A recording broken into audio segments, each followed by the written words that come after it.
आपण अत्यंत महत्त्वपूर्ण अपडेट पाहतो। हा व्हिडिओ आपण शेवटपर्यंत पाहावा। वेतन व इतर भत्ते शालेय शिक्षण क्रीडा विभागासाठी 2025-26 मध्ये हजारो कोटीचे अनुदान वितरणास शासनाची मंजुरी शासनाने निर्गमित झालेला आहे।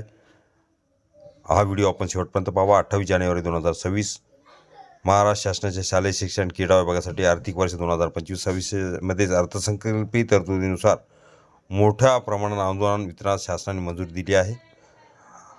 आपण तत्पूर्वी नवीन असाल चॅनल लगेच सबस्क्राइब करा, समोरील बेल आयकॉनला क्लिक करा। नवनवीन अपडेट आपल्यापर्यंत सहज पोहोचतील। समोर शासन निर्णय सुद्धा आपण पाहणार आहोत। वित्त विभागाकडून BEAMS budget execution and monitoring system प्रणालीवर प्राप्त झालेला निधी संबंधित नियंत्रक अधिकाऱ्याच्या अखत्यारीत देण्याचा महत्त्वपूर्ण शासन निर्णय आज निर्गमित करण्यात आला आहे। शासन निर्णय 2/4925-4325 अर्थसंकल्प अन्वये हा निधी आयुक्त शिक्षण महाराष्ट्र राज्य पुणे यांच्या नियंत्रणाखाली वितरित करण्यास येणार आहे। कोणत्या बाबीकरता किती अनुदान? शासन निर्णयानुसार खालील प्रमुख बाबीकरता अनुदान मंजूर करण्यात आले आहे। रक्कम 1000 रुपये होय। ह्या शासन निर्णयात कर्मचारी वेतनासाठी निधी समाविष्ट आहे। शालेय शिक्षण क्रीडा व विभागासाठी 2025 या आर्थिक वर्षात मंजूर करण्यात आलेल्या अनुदानामध्ये अशासकीय माध्यमिक शाळा व कनिष्ठ महाविद्यालयांना सहाय्यक अनुदान सॅलरी ग्रँट देण्याची स्पष्ट तरतूद आहे। हे अनुदान प्रामुख्याने शिक्षक व शिक्षकेतर कर्मचाऱ्यांच्या वेतनासाठी वापरले जाते। महत्त्वाच्या बाबी: वेतन अनुदान थेट लाभार्थ्याच्या बँक खाते ECS प्रणालीद्वारे देणे बंधनकारक आहे।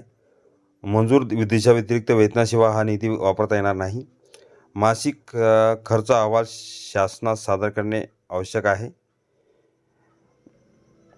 पूर्वीच्या वेतन अनुदानाचा पूर्ण उपयोग झाल्याशिवाय पुढील निधी दिला जाणार नाही। अशासकीय माध्यमिक शाळा कनिष्ठ महाविद्यालयांना सहाय्यक अनुदान 7,55,000, खाजगी प्राथमिक शाळांना अनुदान 5,47,000, नवीन अशासकीय माध्यमिक शाळा सुरू करण्यासाठी 10,24,300, अशासकीय माध्यमिक शाळांमध्ये जादा तुकड्या मंजूर करण्यासाठी 4,18,500।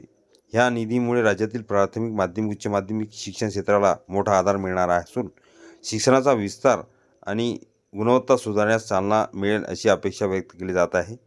अनुदान वितरणासाठी कडक अटी: शासनाने अनुदान वितरणासोबत कडक आर्थिक शिस्त पाळण्याचे निर्देश दिले आहेत। मंजूर उद्देशा व्यतिरिक्त निधी खर्च करता येणार नाही। मासिक खर्चाचा प्रगती अहवाल शासनास सादर करणे बंधनकारक राहील। अनुदानाची रक्कम ECS प्रणालीवर थेट बँक खात्यात जमा करणे आवश्यक असेल।